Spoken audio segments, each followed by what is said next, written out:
o que poderíamos considerar como uma prova perfeita? Respondendo aqui de uma forma rápida, certamente seria aquela prova em que fazemos o nosso recorde pessoal. E somado a isso, se conquistarmos ainda uma marca muito esperada, como o tal do sub-4 ou sub-3 numa maratona, ou ainda um sub-2 ou sub-1h30 numa meia maratona e por aí vai, melhor ainda. Ou ainda, quem sabe, aquela prova em que você consegue o tempo de qualificação que tanto queria. Tá bem, isso sim seria uma prova perfeita. Porém, essa avaliação estaria atrelada a um resultado pessoal que obtemos. Estaríamos analisando a prova em relação ao nosso desempenho já feito. Mais ou menos aquela mesma ideia de quando utilizamos a expressão engenheiro de obra pronta. Porém, a ideia desse vídeo não é essa. Aqui eu irei listar 20 pontos que englobam os mais diversos aspectos que podem fazer com que uma prova seja perfeita. E assim, reunir condições ideais tanto para buscarmos os nossos recordes pessoais, mas também para termos experiências especiais com a corrida. Depois de correr em um bocado de provas oficiais em diferentes países, eu comecei a observar os fatores que colaboram para uma prova ser perfeita. Então, roda a vinheta e confere aí. E veja também se concorda com todos os 20 pontos que eu coloquei para a realização da corrida perfeita.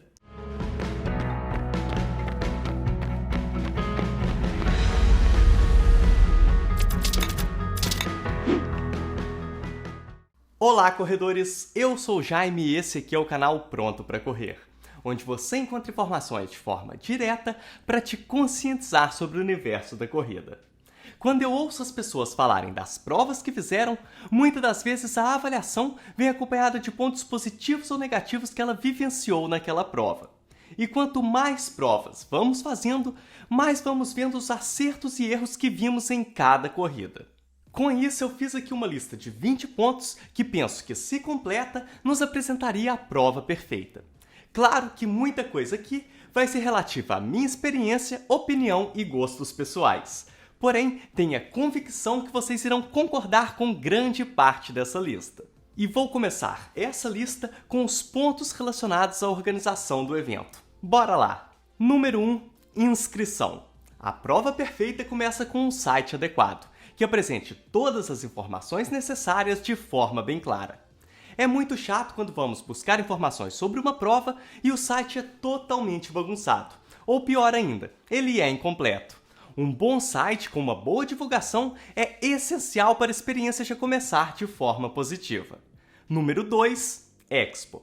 Para começar, a Expo tem que ser dimensionada para comportar a quantidade de pessoas que vão participar do evento. Ou seja, tem que ser num local com tamanho adequado e também com um número adequado de pessoas trabalhando para a demanda de entrega de kits. E se estamos falando de perfeição, a localização perfeita da Expo deve ser próxima da largada ou da chegada da prova, até porque muita gente já se hospeda ali por perto. Ou se não for assim, que seja num ponto turístico da cidade, que assim já visitamos um lugar ao mesmo tempo que buscamos o kit. Além, claro, do charme extra de ser num lugar assim.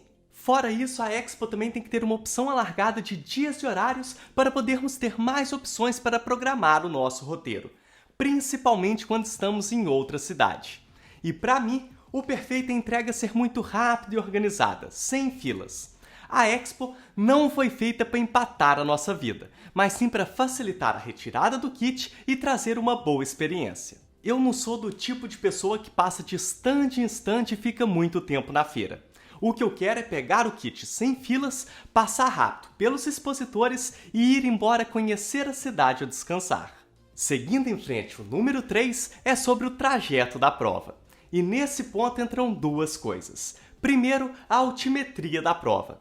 Já que estamos falando em perfeição, seria um ganho altimétrico de 0, ou seja, uma prova completamente plana. E o segundo ponto seria passar por locais bonitos e interessantes da cidade, e não em regiões isoladas e sem graça. Em muitas cidades não vai ser possível isso, claro, mas aqui estamos falando da busca da corrida perfeita. E ainda, pensando em trajeto, uma prova perfeita não pode repetir trechos. É um saco passar 2 vezes no mesmo lugar. Ou pior, ver o pórtico de chegada durante a prova.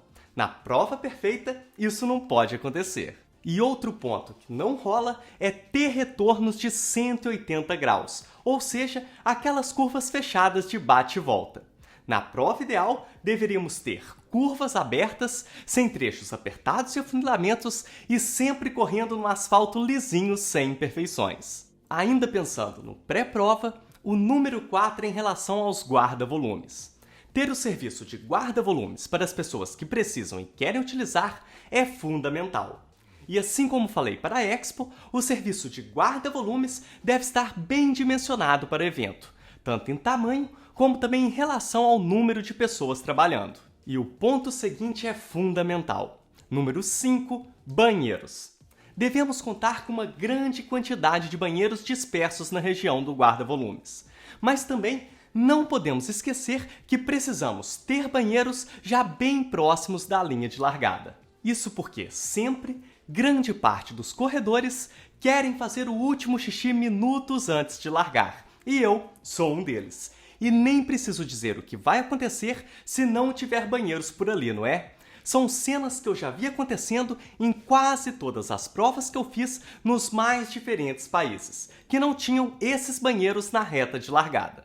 E esse item aqui não se limita ao pré-prova. Durante todo o percurso, devemos contar com uma quantidade suficiente e bem distribuída de banheiros. E eles devem estar bem sinalizados e exatamente no trajeto da prova. Fica complicado quando colocam banheiros em ruas paralelas que obrigam o corredor a desviar o seu percurso. O item 6 é a largada. E aqui é algo relativamente simples para que a prova já comece com o pé direito. Em grande parte das provas, não é necessário que tenhamos aqui largada por ondas em horários diferentes. Muitas é possível fazer a largada no mesmo horário. Porém, isso não significa que nenhum tipo de divisão deva existir. Devemos contar com uma divisão física de baias com diferentes ritmos-alvos pretendidos pelos corredores. Isso já é uma garantia que iremos largar com pessoas que pretendem correr num pace relativamente próximo ao nosso. E além de ajudar no desenvolvimento adequado do ritmo pretendido desde o início, essa divisão também traz segurança para os corredores e pode acabar por evitar acidentes. Claro que para que tudo corra bem, temos que contar que os corredores foram sinceros no momento que colocaram o ritmo-alvo na inscrição. Mas aqui estamos pensando que tudo vai acontecer na perfeição. Então, nesse cenário, vamos imaginar que não existem espertinhos. E seguindo nessa ideia de ritmo ideal, o número 7 são os pacers. A prova perfeita deve contar com pacers marcando o ritmo para as mais diversas faixas de tempo. Isso, além de ajudar os corredores a se localizarem logo na largada, também ajuda a formar pelotões durante a prova. E correr num pelotão nos ajuda tanto a sermos constantes durante a prova, como também a manter o ritmo que desejamos para buscar o nosso objetivo. E com a prova já rolando, o número 8 aqui da lista é a hidratação. Devemos contar com postos de hidratação distribuídos ao longo de toda a prova, de acordo com a necessidade que o evento demanda. Isso tanto em relação à distância, como também às condições climáticas do local. E pelo menos na minha opinião, o perfeito é ter garrafinhas d'água ao invés de copos de papel. O copo de papel é muito complicado para beber, principalmente quando estamos num ritmo mais forte. Mas também não precisa ser daquelas garrafas enormes, pensando aqui em evitar o desperdício. Eu já corri provas que nos davam garrafas com cerca de mais ou menos 300 ml e estava perfeito. E se quiserem ir na pegada ecológica de não ter garrafas de plástico, pode ser aquela embalagem de cartão tipo Tetra Pak que já começamos a ver aparecer por aí. E claro, devemos contar com mesas dos dois lados da rua e dimensionadas para comportar o tamanho do evento. E se estamos pensando aqui em perfeição, seria ótimo ter tantos voluntários para que pudéssemos receber essas garrafas em mãos já quase que totalmente abertas. E, por favor, numa temperatura ideal para beber e se refrescar. E ainda relacionada à hidratação, o número 9 é a bebida isotônica. Sei que muita gente não consome nada de novo no dia da prova. E por isso, se não está acostumado a beber isotônico, provavelmente não irá arriscar. Porém, por outro lado, muita gente toma tudo aquilo que a prova oferece.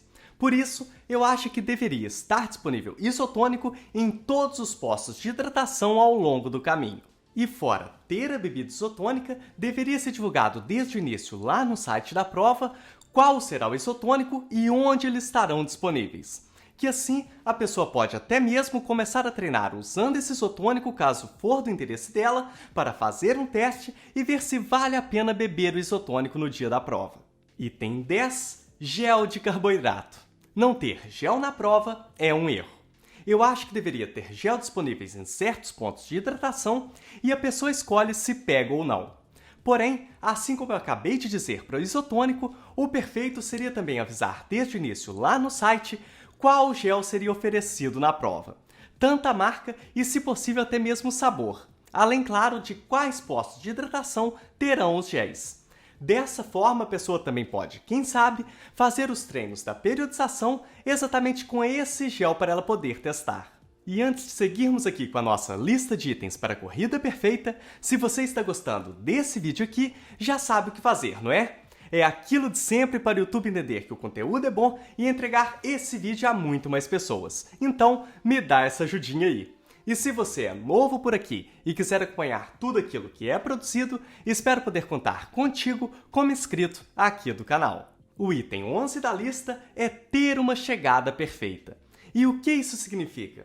Tem que ter uma grande área de dispersão para entrega de medalhas, reidratação, banheiros e também para conseguir encontrar os amigos. E se essa reidratação puder contar com uma cervejinha, melhor ainda. Já que estou falando daquilo que consideraria perfeito, então acho que vale a pena colocar aqui uma boa cerveja bem gelada para quem quiser poder beber uma para celebrar. Uma coisa que eu gostei muito na meia maratona de Copenhague é que eles têm um sino para a pessoa tocar caso ela faça o seu recorde pessoal. E aquilo vira uma festa com as pessoas celebrando, tirando fotos e fazendo vídeos. Então, a prova perfeita tem que ter um sino também. E ainda seguindo com os exemplos que eu vi na Dinamarca, eles contam com um banner bem grande para os corredores poderem tirar foto com a sua medalha. E fora isso, também tem lá diversos membros do staff da prova tirando fotos e subindo diretamente no aplicativo e no site oficial, para assim a pessoa depois poder baixar junto com o seu certificado da prova. E eles também fazem um pequeno vídeo da sua prova, através de câmeras fixas que mostram os momentos que você passou por determinados lugares, como, por exemplo, o momento da sua chegada. E tudo isso de graça para você poder baixar. O item 12 tem a ver com as condições climáticas. Para mim, o ideal é termos uma temperatura entre os 8 até no máximo 12 graus, com céu aberto, umidade relativa por volta dos 50% e zero vento. Isso sim seria a perfeição. Sei que tem gente que vai achar isso muito frio. Porém, o que eu estou dizendo aqui é a temperatura que a ciência também nos aponta como ideal. E, pessoalmente, é a que eu me sinto melhor para correr uma prova. O número 13 da lista é sobre o horário de largada da prova.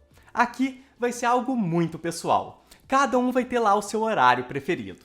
Mas como eu acabei de determinar as condições climáticas ideais e sabendo que estou planejando uma situação perfeita, essas condições climáticas irão permanecer durante toda a prova. Por isso, eu prefiro que as provas larguem por volta das 9 ou 10 horas da manhã, que assim eu posso dormir tranquilo por bastante tempo e ainda acordar bem antes, comer com tranquilidade e fazer o número 2 sem pressa. Tudo isso para ter a prova perfeita. E o item 14 tem a ver também com essa tranquilidade pré-prova. A prova perfeita tem que ter uma estação de metrô ao lado da largada.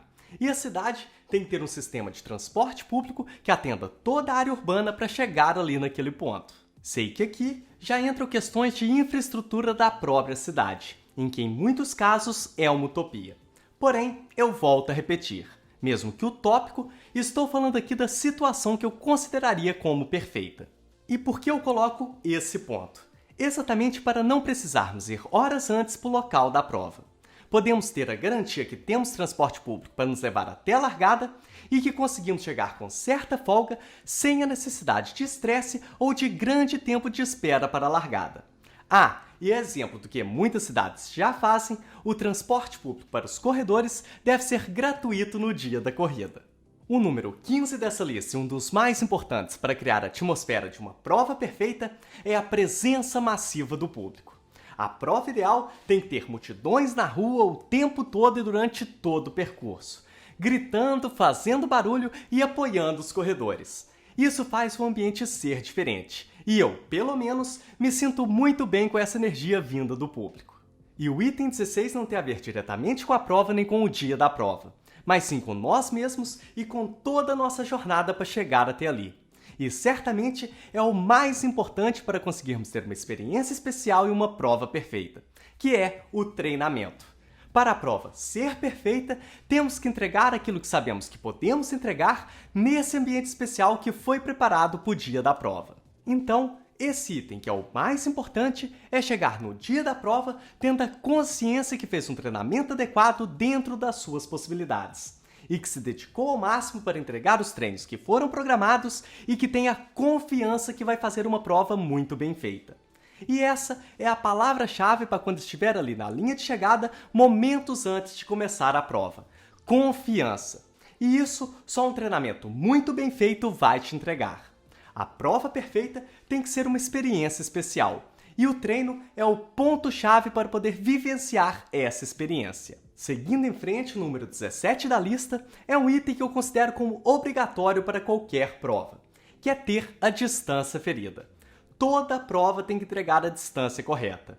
E o que comprova isso é ter um certificado emitido por uma entidade competente, como é o caso da Federação de Atletismo do local. Não precisa aqui ter um selo da World Athletics, não é isso, mas sim um certificado atestando que se trata de uma prova oficial que foi aferida segundo as normas. Os selos da World Athletics, apesar de nos garantirem isso, como é óbvio, muitas das vezes tem mais a ver com o tamanho da prova e com o dinheiro que foi investido nos nomes, nível e premiação da elite. Um certificado de ser uma prova oficial já é mais do que o suficiente. E o item 18 está ligado também à medição da prova, mas à medição do tempo, que é ter uma cronometragem individual feita através de um chip. Isso, atualmente, acaba que felizmente é uma realidade em praticamente todas as provas, até mesmo naquelas bem pequenas. Mas, indo além, já que aqui pensamos nesse vídeo sobre a perfeição, seria ter um aplicativo para acompanhar todos os participantes em tempo real. Muitas provas mundo afora já fazem isso. Contam com um aplicativo que mostra as parciais dos corredores durante a prova. Assim, facilitando que nossos familiares e amigos possam acompanhar o nosso desempenho. E para nós que estamos ali, também é ótimo, porque assim que terminamos a prova, já sabemos o nosso tempo líquido e todos os tempos parciais. Assim, tendo o nosso resultado de forma praticamente instantânea. E o penúltimo item dessa lista, eu sei que vai ser polêmico e que muita gente vai discordar de mim, mas calma lá que eu vou explicar. O item 19 é o kit da prova. E se já me entregaram tudo isso que eu já falei até agora, eu dispenso totalmente um kit recheado de brindes. Para mim é muito mais importante os patrocinadores conseguirem de alguma forma ajudar a reduzir no preço das inscrições do que nos dar amostras de produtos. Aqui na Europa, grande parte das provas nos dá somente uma camiseta, um número de peito e um saco que normalmente é o saco que temos que utilizar como guarda-volumes caso quisermos. E nada mais. E para mim tá mais que suficiente, principalmente se a camisa for de alta qualidade e bonita. Já tem provas que não nos dá nem mesmo a camisa e temos que comprar à parte caso quisermos. Eu sei da questão do ambiente e tudo, mas eu gosto bastante de ter a camisa da prova. Por isso, acho que a prova perfeita tem que nos dar uma boa camiseta. Também sei que muita gente gosta de receber um monte de produtos junto com o kit ou no pós-prova, e por isso não vai concordar comigo nesse ponto. Mas como disse, eu prefiro que essas empresas ajudassem na redução do preço das inscrições e na experiência para os corredores durante a prova. E já que falei de preços, o último item da lista tem a ver exatamente com isso, que é não ter preços discrepantes para os estrangeiros. Isso é uma coisa que eu acho meio absurda. Cara, muitas das vezes já estamos fazendo um esforço financeiro para viajar e correr em outro país. E daí vem a organização da prova e nos pune, entre aspas, com preços totalmente diferentes dos corredores locais. Isso não faz sentido na minha opinião. Tudo bem e é justo os locais terem desconto no preço e incentivos para participarem da prova.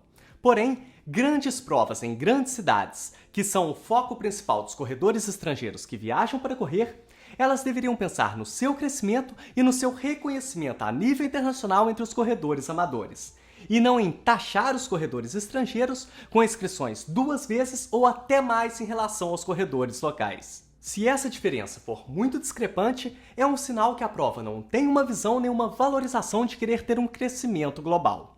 Contar com corredores de fora é um ganho para a cidade e para o comércio local, que acaba por receber muita gente. E fora isso, pode ser uma experiência interessante para os próprios corredores locais, que podem trocar informações e conhecer gente nova de diversos lugares. Pronto, agora que estão fechados esses 20 itens, me diz aí, o que você achou dessa lista?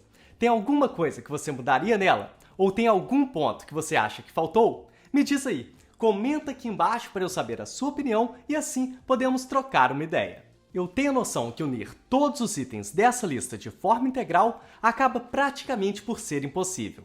Mas a ideia aqui era idealizar, era tentar buscar uma utopia da corrida perfeita. Muitos itens aqui da lista nós podemos analisar e verificar antes de escolher uma prova. Porém, aquilo que depende só de nós é o item 16, que é o treinamento. E sem dúvida nenhuma, é ele que vai te permitir atingir os seus objetivos, ter experiências especiais e ficar cada dia mais pronto para correr.